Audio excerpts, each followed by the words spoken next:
त्रिकोणमिति, trigonometry,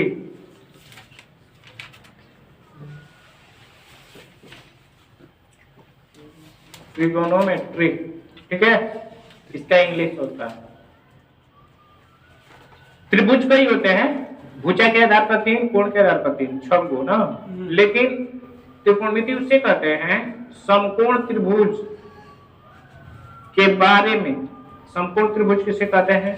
वह त्रिभुज जिसका एक कोण 90 डिग्री का हो, ए 90 डिग्री का हो, ठीक है। समकोण त्रिभुज के बारे में जो बताते हैं, उनके भुजाओं में, उसके कोण में जो संबंध बताने का काम जिस मैथ के शाखा के अंतर्गत किया जाता है उसे त्रिकोणमिति कहते हैं। त्रिकोणमिति किसे कहते हैं? समकोण त्रिभुज के भुजा और कोण के बारे में जिस मैथ की शाखा के अंतर्गत पढ़ा जाता है वह त्रिकोणमिति होता है। कोई दिक्कत? समकोण त्रिभुज कोई भी त्रिभुज हो, उसके तीनों अंतःकोणों का योग 180 अंश होता है, और बाह्य जो होता है वो 360 अंश होता है, ठीक है। समकोण त्रिभुज में ये 3 भुजा है, तो समकोण त्रिभुज में या कोई भी त्रिभुज में अगर ये थीटा है तो थीटा के सामने हमेशा लंब होता है।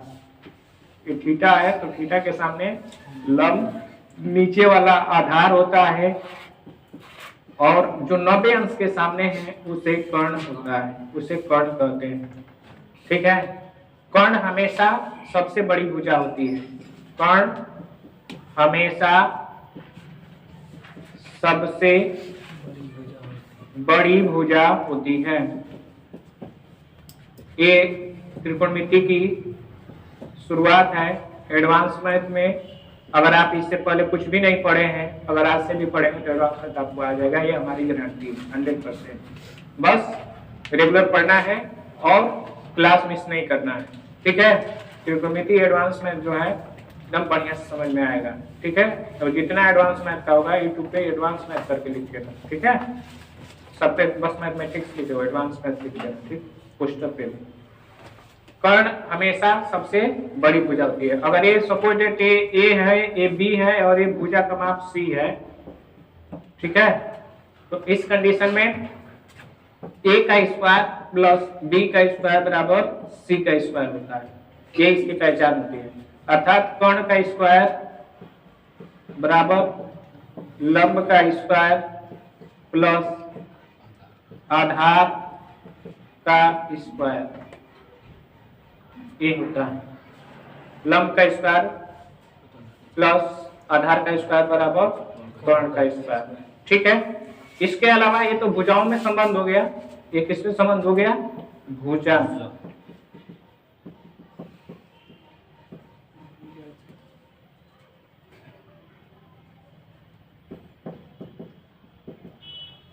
संबंध हो गया, ठीक है। इसके अलावा इसकी और भुजाओं में संबंध ज्ञात करने के लिए 6 कंपोनेंट होते हैं।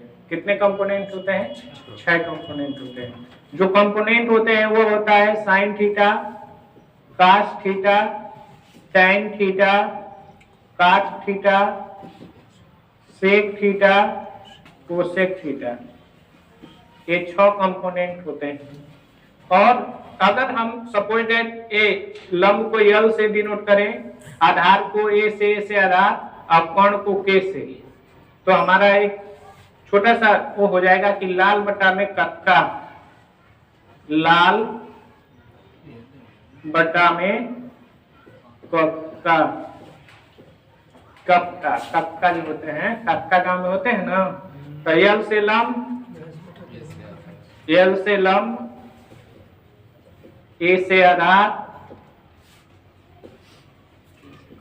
और के से कर्ण, ठीक है। तो यहाँ साइन थीटा बराबर होता है लंब बटा में कर्ण, यल बटा में के, काश थीटा बराबर आधार बटा में कर्ण। इसको हम यल बाई के लिख सकते हैं, इसको ए बाई के लिख सकते हैं, और tan थीटा बराबर होता है लंब बटा में आधार, एकदम शुरू से, बेसिक से, एकदम जहां से त्रिकोणमिति की शुरुआत होती है वहां से चल रहा है। ठीक है, लंब बटा में आधार अर्थात यल बाई ए, और काट थीटा बराबर होता है, काट थीटा बराबर एक टाइम का उल्टा होता है, टाइम का उल्टा काट होता है, तो ये आधार बटा में लंब हो जाएगा। ठीक है, सेक थीटा बराबर होता है, सेक थीटा को थोड़ा सा इधर लिख दें या नीचे लिख दें, यहाँ पे लिख दें, सेक थीटा बराबर एक कोण बटा में आधार, कोण बटा में आधार, आधार अर्थात के बटा में ए, और एक बचा cosec theta, cosec theta sine का उल्टा होता है, तो कोण बटा में लंब हो गया, के बटा में एल हो गया। ठीक है, कोई दिक्कत? एक चीज होता है। इसके अलावा जो ए साइन थीटा होता है इनटू कोसेक थीटा बराबर 1 होता है। कैसे होगा? साइन थीटा बराबर में लिखे हैं लंब बटा में कोण, और इसके लिखे हैं कोसेक थीटा बराबर कोण उड़ते कोण बटा में लंब। तो ये एल से एल खत्म, कैसे के खत्म, एक आ गया ना। अर्थात इस तरह से sine theta into cosec theta बराबर 1, उसी तरह से tan theta into cot theta बराबर 1, उसी तरह से cos theta into sec theta बराबर 1 होता है। ठीक है, इतनी चीजें नोट कर लिया जाए। लिखो, पहले त्रिकोणमिति किसे कहते हैं? त्रिकोणमिति किसे कहते हैं? समकोण त्रिभुज के, समकोण त्रिभुज के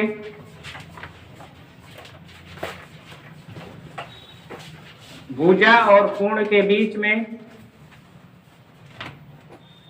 भुजा और कोण के बीच में आपसी संबंध को, आपसी संबंध को त्रिकोणमिति कहते हैं।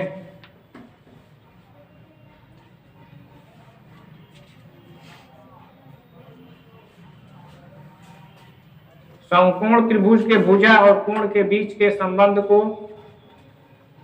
समकोण त्रिभुज के भुजा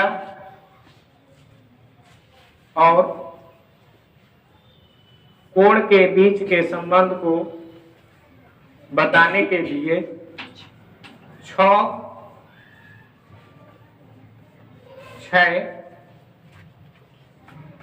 त्रिकोणमितीय कंपोनेंट का प्रयोग किया जाता है। 6 त्रिकोणमितीय कंपोनेंट का प्रयोग किया जाता है।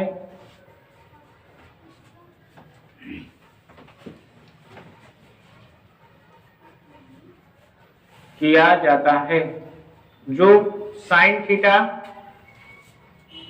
कास theta, tan theta,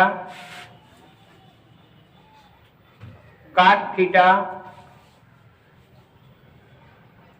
sec theta, sec theta और एक कोसेक थीटा होता है, कोसेक थीटा होता है।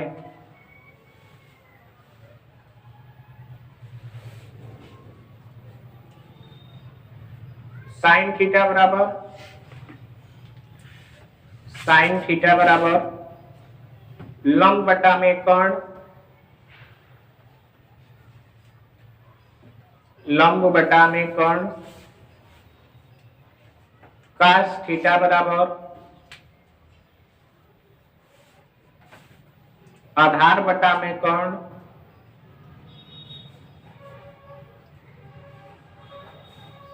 टैन थीटा बराबर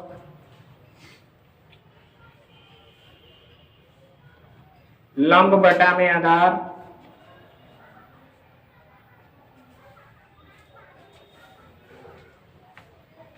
काट थीटा बराबर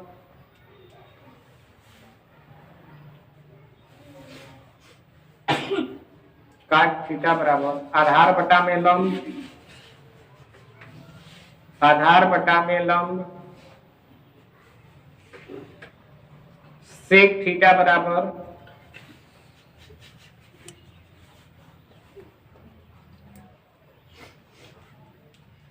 सेक थीटा बराबर कर्ण बटा में आधार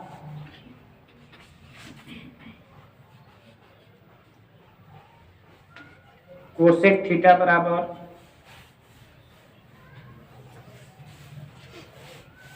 कर्ण बटा में लंब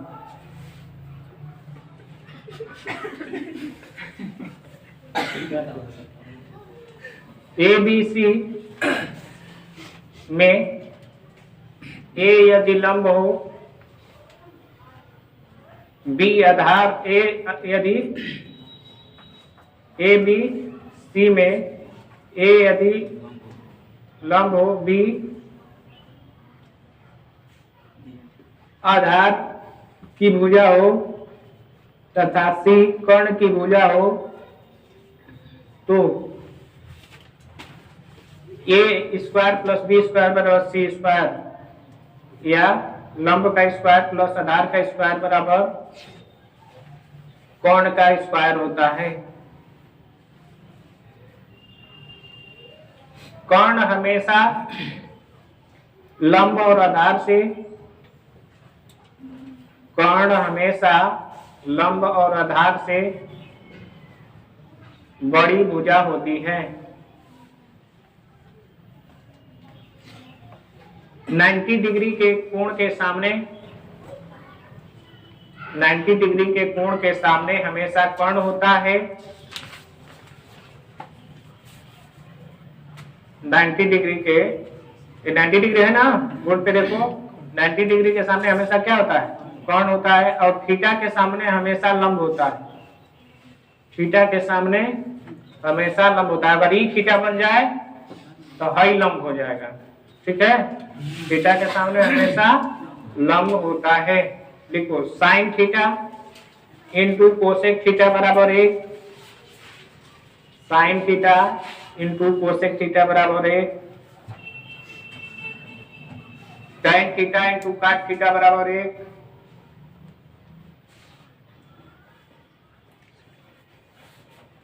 कास थीटा इंटू सेक थीटा बराबर 1, cos theta into sec theta बराबर 1, ठीक है। इतने ही रहने देते हैं, पहला दिन शुरुआत में, ठीक ना। Thank you very